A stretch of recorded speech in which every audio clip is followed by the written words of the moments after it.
A very good morning to all my dear students. Dear students, आपण पाहत आहे 12वीचं unit number 13, that is the amines. आणि आज आपण पाहणार आहे reactions of arene diazonium salt, ज्याची प्रिपरेशन आपण मागच्या लेक्चरमध्ये केली होती. तर ठीक आहे, सुरू करू. अरिन डायझोनियम क्लोराईडच्या दोन प्रकारची रिॲक्शन नेमली बोलल्या जातात. फर्स्ट असते displacement of azo group and second is the retention of azo group. आपण पहिले पाहू reaction involving the displacement of azo group. Displacement म्हणजे हा जो अझो ग्रुप आहे, म्हणजे हा बेन्झिन डायझोनियम क्लोराईड म्हणजे ऑर सॉल्ट म्हणा, तर हा N2 गॅस निघून जातो आणि इथं जो कोणता सबस्टिट्यूएंट लागेल डिपेंड आहे तुम्ही कोणती रिॲक्शन कोणता रिएजंट लावून राहिले. बघा, पहिली रिॲक्शन काय पाहू आपण पाहू. Reaction involving displacement of डायझो group. म्हणजे डाय अझो म्हणजे काय होते, डाय म्हणजे दोन, अझो म्हणजे नायट्रोजन. म्हणजे हे दोन्ही नायट्रोजन काढायचे आणि इथं जो कोणता सबस्टिट्यूएंट आणलाचा त्यानुसार तुम्हाला रिएजंट टाकावे लागेल. ठीक आहे, असं का बरं होते. डायझोनियम ग्रुप म्हणजेच हा N2 हा पॉझिटिव्ह, हाच इथं पॉझिटिव्ह आणि group is very good living group. म्हणजे हा पटकन निघून जाण्यासाठी एकदम सगळ्यात जास्त तयार राहतो. असं यासाठी होते कारण ह्या नायट्रोजनवर पॉझिटिव्ह चार्ज असतो आणि ज्या स्पीसीजवर पॉझिटिव्ह निगेटिव्ह चार्ज असतो ती स्पीसीज शक्यतोवर काय असते, तर अनस्टेबल असते. हेन्स अशामुळे याच्यावर कोणता रिॲक्शन होते, तर न्यूक्लिओफिलिक सबस्टिट्यूशन रिॲक्शन. म्हणजे ह्या ज्या बेन्झिन डायझोनियम क्लोराईड आहे याच्यावर न्यूक्लिओफाईल सबस्टिट्यूट होऊन जाईल. ठीक आहे, तर आपण काही रिॲक्शन्स पाहू. सपोज जर या रिॲक्शनवर आपण जर पाहिलं, जर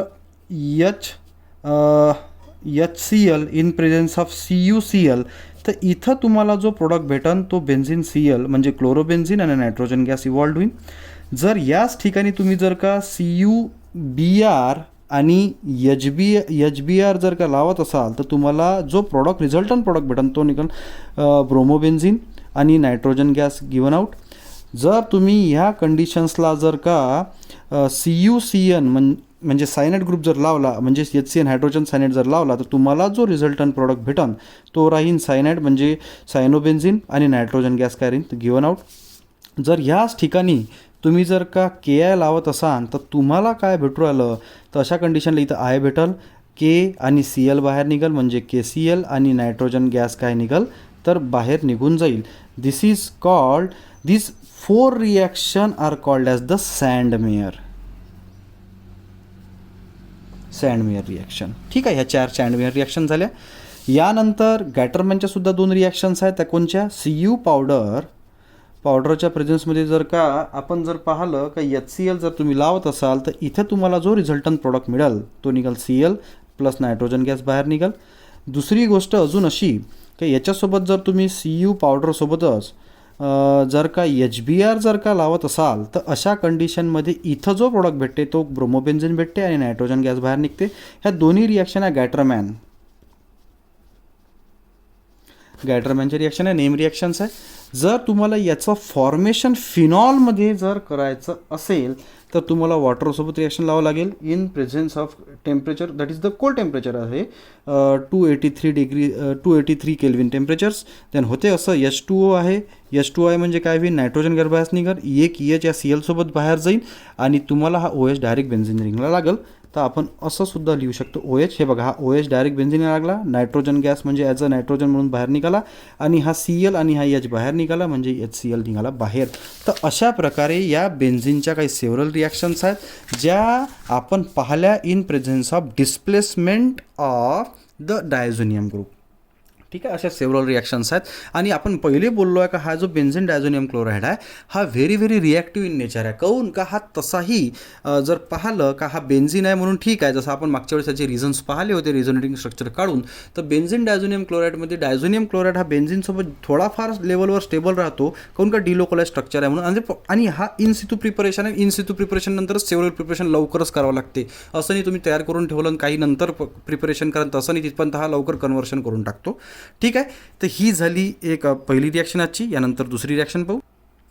यानंतर सेकंड रिॲक्शन आजची रिॲक्शन विथ अरिन सल्फोनिल क्लोराईड. आता बघा, ही टेस्ट हिनबर्ग टेस्ट म्हणून ओळखलं जाते किंवा या रिएजंटला हिनबर्ग रिएजंट म्हणून सुद्धा ओळखलं जाते. कोणता रिएजंट आहे, सल्फोनिल क्लोराईड. ही रिॲक्शन महत्त्वाची अशी यासाठी आहे कारण या रिॲक्शन थ्रू प्रायमरी, सेकंडरी आणि टर्शरी तीनही अमाइन्सची ओळख आपल्याला पटते, म्हणजे टेस्ट घेता येते. आपण पहिले प्रायमरी अमाइनची रिॲक्शन पाहू. ठीक आहे, होते कसं बघा, जर तुम्ही अरिन सल्फोनिल क्लोराईड म्हणजेच बेन्झिन सल्फोनिल क्लोराईड जर रिॲक्शन तुम्ही प्रायमरी अमाईनसोबत जर लावाल, एच हा एन हा एक एन आणि इथं जर का C2H5 असेल तर अशा कंडिशनमध्ये काय होईल, समवट बेसिक कंडिशनला तुम्ही इथं बेस वगैरे लिहू शकता, काहून का हा जो HCl निवडला याला न्यूट्रल कलर बेस पाहिजे. तर प्रोडक्ट काय निघेल बघा, जसं आहे तसं लावून द्यायचं. यस डबल बॉन्ड ओ हा डबल बॉन्ड ओ हा एन हा एक एच आणि हा C2H5. याचं नाव जर तुम्हाला पाहिजे असेल तर होईन असं, हा एन सबस्टिट्यूटेड आहे म्हणजे C2H5ला आपण काय म्हणतो, जसं एन इथिल, ठीक आहे, एन इथिल लिहिलं, बेन्झिन सल्फोनामाइड,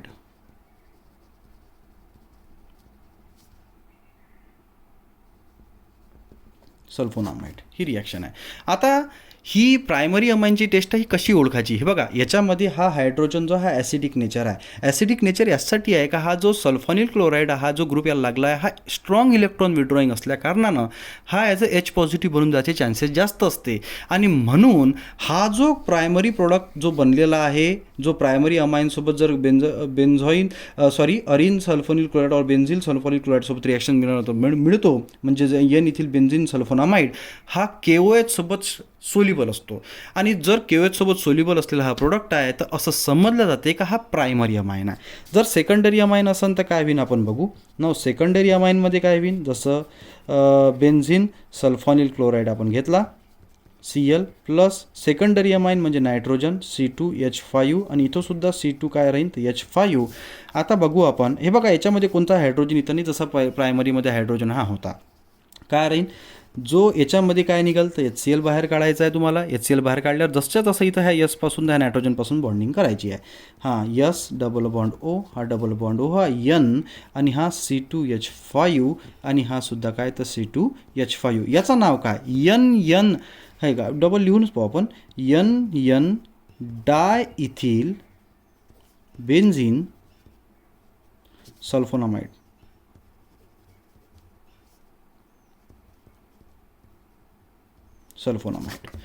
आता बघा तुम्हाला दिसेल का इथं कोणताही हायड्रोजन नाही, त्यामुळे ॲसिडिक असण्याचा प्रश्नच नाही.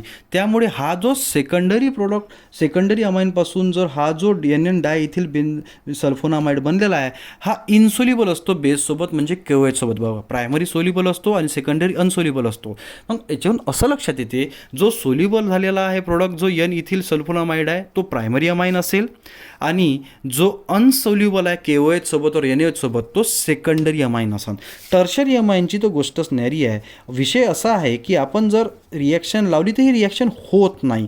का होत नाही, काहून का तुम्ही जर का पाहिलं तर टर्शरी अमाईनमध्ये कोणताही हायड्रोजन इथं प्रेझेंट तुम्हाला दिसत नाही. त्यामुळे हायड्रोजन निघत नाही, त्यामुळे HCl बाहेर निघण्याचा प्रश्नच नाही. हेन्स नो रिॲक्शन इथं दिसेल तुम्हाला. बघा ह्या तीनही गोष्टींना काय लक्षात येते, प्रायमरी अमाईन असन बेन्झिन सल्फोनिल क्लोराईडसोबत रिॲक्ट झाल्यावर तो एन इथिल बेन्झिन सल्फोनामाइड दाखवतो जो KOH सोबत सोल्युबल आहे. सोल्युबल असला प्रायमरी अमाईन आहे, सरळ समजते. सेकंडरी अमाईन समजा जर का तुम्ही बेन्झिन सल्फोनिल क्लोराईडसोबत लावत असाल तर तो प्रोडक्ट दाखवेल, नो डाऊट NN डाय इथिल बेन्झिन सल्फोनामाइड दाखवेल. पण इथे कोणताही ॲसिडिक हायड्रोजन प्रेझेंट नसल्यामुळे और ऑब्सेंट असल्यामुळे हा KOH सोबत सोल्युबल होणार नाही. त्यामुळे हा जो तुमचा प्रोडक्ट आहे हा इनसोल्युबल इन KOH राहील. असं तुमच्या लक्षात येईल का हा सेकंडरी अमाईन आहे. टर्शरी अमाईन कोणतीही प्रकारची रिॲक्शन दाखवणार नाही, त्यामुळे हा टर्शरी अमाईन आहे असं लक्षात येईल. त्यामुळे ह्यात ही एक डिस्टिंग्विश टेस्ट म्हटलं तरी चालेल का ज्या टेस्टमध्ये तुम्हाला हे समजते का कोणता अमाईन प्रायमरी आहे, सेकंडरी आणि टर्शरी आहे, जे याच्या आधीच्या कोणत्याही टेस्ट परफेक्टली सांगत नव्हतं. एक तर प्रायमरी दाखवे किंवा सेकंडरी दाखवे. इथं प्रायमरी सेकंडरी आणि टर्शरी तीनही प्रकारचे रिॲक्शन्स तुम्हाला जनरल दिसत आहे आणि त्या कोणत्या प्रकारचा अमाईन आहे त्यानुसार समजते whether it is primary secondary और टर्शरी हे आपल्याला समजते. रिमेंबर जर तुम्हाला क्वेश्चन दिलाही असेल टर्शरी अमाईन त्यासोबतचा तर नो रिॲक्शन लिहिजा, कारण इथं कोणत्याही प्रकारचं यश तुम्हाला दिसत नाही, त्यामुळे HCl बाहेर निघत नाही. सेकंडरीमध्ये HCl बाहेर निघते, पण तो जो प्रोडक्ट इथे ॲसिड हायड्रोजन नसल्यामुळे हा बेसमध्ये सोल्युबल नाही म्हणजे KOH NaOH मध्ये. आणि हा जो प्रायमरी अमाईन आहे इथं ॲसिडिक हायड्रोजन प्रेझेंट आहे. हा जो H आहे हा सोल्युबल आहे.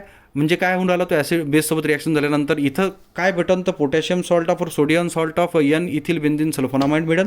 त्यामुळे हा सोल्युबल असतो. या तीनही टेस्टून आपल्या लक्षात येते का प्रायमरी सेकंडरी आणि टर्शरी अमाईनची ही डिस्टिंग्विश टेस्ट आहे. ठीक आहे, यानंतर पुढचं पाहू. आता आजची पुढची रिॲक्शन, ह्या एक नवीन टॉपिक आहे, electrophilic aromatic substitution reaction in aromatic amines. याच्या आधी आपण ठीक आहे न्यूक्लियोफिलिक सबस्टिट्यूशन पाहिली होती आपण, कोणची जी पहिल्या टाईममध्ये पाहिली होती आपण ती अजो ग्रुपवाली. आता आपण पाहू इलेक्ट्रोफिलिक सबस्टिट्यूशन म्हणजे अमाइनवर ॲरोमॅटिक अमाइनवर, म्हणजे आपण कशाची पाहायची आहे, ॲरोमॅटिक अमाइन म्हणजे ॲनालिनच्या रिॲक्शन्स पाहायच्या आहे.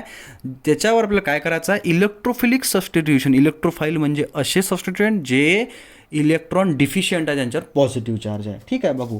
जर तुम्ही जनरल रिॲक्शन जर लावत असाल ॲनालिनची, म्हणजे काय, NH2 हा इथं बेन्झिन रिंग म्हणजे हा झाला ॲनालिन, आणि इथं जर तुम्ही Br2ची ॲडिशन करत असाल, नाव Br2 इन H2Oच्या प्रेझेन्समध्ये, तर इथं मल्टी सबस्टिट्यूशन होते. एक लक्षात घ्या, NH2 ग्रुप हा इलेक्ट्रॉन डोनेटिंग ग्रुप आहे. इलेक्ट्रॉन डोनेटिंग असल्यामुळे तो अर्थो आणि पॅरा पोझिशनला रिंग ॲक्टिवेट करतो, म्हणजे अर्थो पॅरा पोझिशनला रिंग ॲक्टिवेट करतो. त्यामुळे तुम्हाला अर्थो पॅरा असे प्रोडक्ट मिळेल, आणि तिसरा मेटासुद्धा मिळेल. आता मेटा का बरं मिळेल, हे बघा. काय होते, कधी कधी जर ॲसिडिक कंडिशन असेल तर याचं कन्व्हर्शन NH2चं NH3 पॉझिटिव्ह होतं, त्यामुळे मेटा सबस्टिट्यूटेड प्रोडक्टसुद्धा हा मिळतो.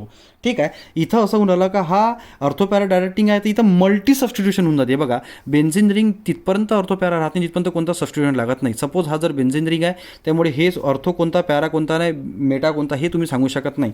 जिथपर्यंत बेन्झिन रिंगला एखादा सबस्टिट्यूशन लागतो तेव्हाच तिथं एक अर्थो, हे दोन्ही अर्थो झाले, हा पॅरा झाला आणि हा मेटा प्रोडक्ट झाला. तर इथं Br लागेल, इथं Br लागेल आणि इथं Br लागेल.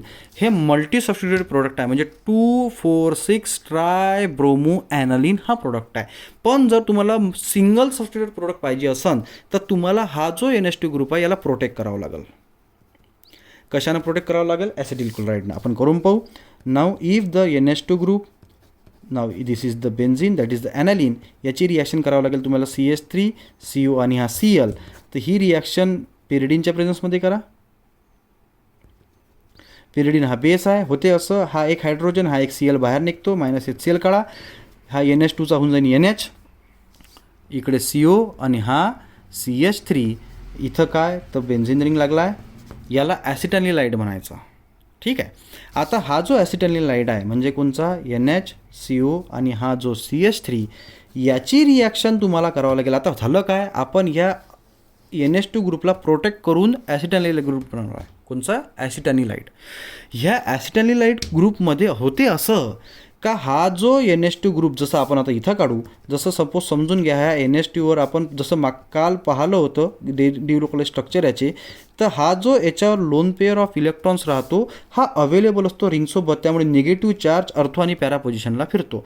पण जर तुम्ही पाहिलं हा NH, हा C डबल बॉन्ड O आणि हा जर का CH3 ग्रुप इथं असेल, तर ह्या नायट्रोजनच्या लोन पेअरला अजून एक काम वाढतं असं की त्याला आता फक्त रिंगसोबतच नाही तर इकडे सुद्धा डिलोकलाइज करावं लागतं. त्यामुळे हे जे लोन पेअर ऑफ इलेक्ट्रॉन्स आहे NH वरती ॲनालिनमधले, हे फक्त रिंगसोबतच नाही तर ह्या सबस्टिट्यूएंटसोबतसुद्धा, या कंपोनंटसुद्धा डिलोकलाइज करावं लागतं. त्यामुळे हे लवकर अवेलेबल राहत नाही आणि म्हणून इथं फक्त सिंगल सबस्टिट्यूट प्रोडक्ट निघतो किंवा अर्थो पॅरा मेटा तिन्ही प्रोडक्ट निघतात, पण हे वेगवेगळ्या पर्सेंटमध्ये निघतात. तर होते आता असं का जेव्हा तुम्ही Br2ची ॲडिशन करता ना, Br2 इन CH3 COOH म्हणजे ॲसिटिक ॲसिड, तर इथं 3 प्रकारचे प्रोडक्ट तुम्हाला मिळेल. आता 3 प्रकारचे प्रोडक्ट तुम्हाला कधी मिळतात, जेव्हा कोणता स्टेबल आहे हे महत्त्वाचं आहे.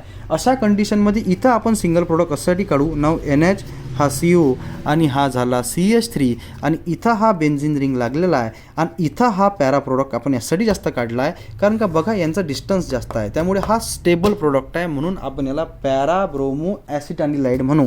आता हा जो ॲसिटानिलाइड आहे याचं तुम्हाला हायड्रोलिसिस करावं लागते, H+ हायड्रोलिसिस केल्यावर हा ग्रुप निघून जातो आणि तुम्हाला जो प्रोडक्ट मिळेल तो राहील NH, इथं बेन्झिन रिंग आणि हा bromo. Now this is para bromo aniline. Remember आपण काय केलं, NH2च्या सोबत जेव्हा Br2ची ॲडिशन केली तेव्हा मल्टी सबस्टिट्यूशन झालं, पण आपल्याला जर का सिंगल सबस्टिट्यूशन पाहिजे असेल तेव्हा आपल्याला हा NH2 ग्रुपला प्रोटेक्ट करावं लागतं, म्हणजे याची रिॲक्टिव्हिटी कमी करावं लागते. कशानं थ्रू, ॲसिटिल क्लोराईड थ्रू. ही रिॲक्शन पिरिडिनच्या प्रेझेन्समध्ये केली तर एक H आणि एक Cl निघाला, -HCl आणि हा HCl निघाल्यानंतर NHCO आणि हा CH3 NHCO CH3, याला ॲसिटानिलाइड म्हणू.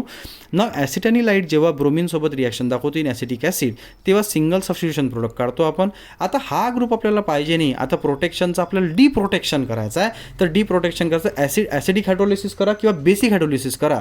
ॲसिडिक बेसिक कोणीही केलं तेव्हा ह्या ग्रुपचं कन्व्हर्शन NH2 ग्रुपमध्ये होते. आता बघा HOH काय होईन, H इथं मिळून जाईन म्हणजे NHचं काय झालं NH2, आणि हा CH3COO आणि हा OH म्हणजे काय बाहेर निघन, तर CH3COOH म्हणजे ॲसिडिक ॲसिड काय निघते बाहेर निघते. अशा प्रकारे आपण सगळ्यात पहिले काय केलं होतं, प्रोटेक्शन केलं, सिंगल सबस्टिट्यूट प्रोडक्ट काढला आणि त्यानंतर डी प्रोटेक्शन केलं आणि आपल्याला जो डिझायर प्रोडक्ट होता तो निघाला. कोणचा होता तो, पॅराब्रोमो ॲनालिन, जो आपल्याला सिंगल न प्रोटेक्शन करता मिळत शक्य नाही. कारण का इथं 2,4,6 ट्राय ब्रोमो ॲनालिन होता, पण आपल्याला जर का सिंगल सबस्टिट्यूट प्रोडक्ट पाहिजे असेल तर आपल्याला ॲनालिन ग्रुपचं काय करायला लागते, तर प्रोटेक्शन कोणत्या वेनं, ॲसिडिल क्लोराईडच्या प्रेझेन्समध्ये. आणि जेव्हा तो प्रोटेक्शन होईल तेव्हा तो सिंगल सबस्टिट्यूट प्रोडक्ट दाखवतो. सिंगल सबस्टिट्यूटेड प्रोडक्ट झाल्यानंतर त्याचं ॲसिड किंवा बेसिक हायड्रोलिसिस करा, तुम्हाला तुमचा डिझायर ॲनालिन मिळून जाईल. This is called as the elimination aromatic substitution in aromatic amines, आणि ही एक ब्रोमिनेशन रिॲक्शन आहे. यानंतर पुढचं पाहू. यानंतर पुढची रिॲक्शन आहे electrophilic aromatic substitution in aromatic amines, आणि आताची जशी मगाशी ब्रोमिनेशन होती आता नायट्रेशन आहे. रिमेंबर नायट्रेशन म्हणजे addition of NH2 group NO2 positive group, जो बनते कॉन्सन्ट्रेट H2SO4 प्लस कॉन्सन्ट्रेट HNO3च्या मिळवण्यामुळे 3:1चा रेशो आपल्याला इथे ठेवावा लागतो. ठीक आहे, म्हणजे ह्या दोन्ही गोष्टीला नायट्रेटिंग मिक्सचरसुद्धा म्हणतात, काऊन का NO2 म्हणजे इलेक्ट्रोफाइल आपल्याला काय करायचं आहे, तर जनरेट करायचं आहे. ठीक आहे, आपण बघू.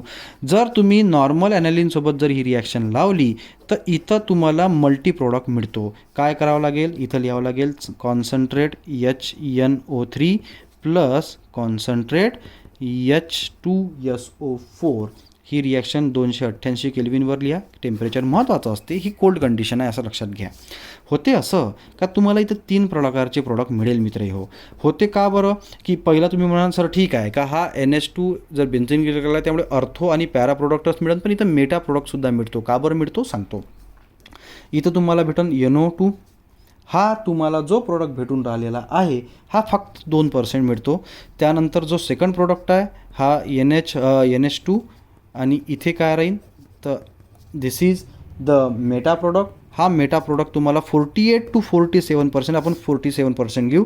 आणि त्यानंतर जो NH2 ग्रुपला लागलेला जर का जो NO2 आहे हा पॅरा प्रोडक्ट आहे, हा तुम्हाला 51 to 52% मिळतो.